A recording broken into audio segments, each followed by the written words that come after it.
just want to build, because I actually do a lot of innovation workshops for, the multinationals of the world. And what I've observed, that they are dinosaurs, and the ideal situation today that you have the agility of a startup and the muscle of a multinational to get things done.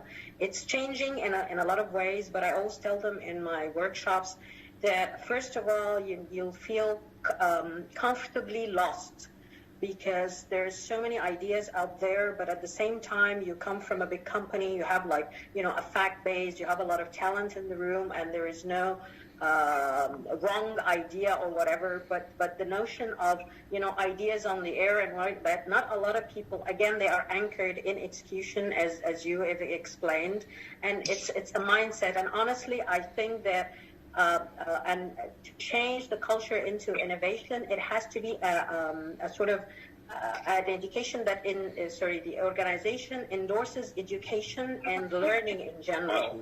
There is back and forth of education sharing. People go to conferences, for example, or training, and you sit down with the team and give them heads up. This is so it's that kind of knowledge sharing, rather than take a representative of each function, put them in a room, do a workshop, and come up with crazy ideas, and then force them to other people to engage them back. So it's really a mindset, and I totally, it cascades from up down. So there's a couple of slides that you shared now that are the key to companies changing into the innovation workshop. What I found recently is a trend that multinationals would actually outsource the innovation either to people like me or to startups.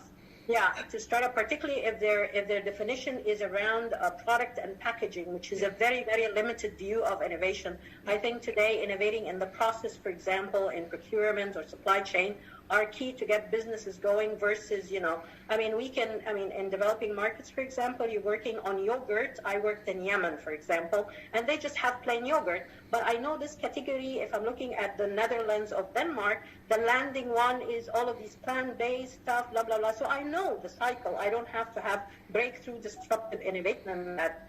But yeah, efficiencies, for example, would be very key on that.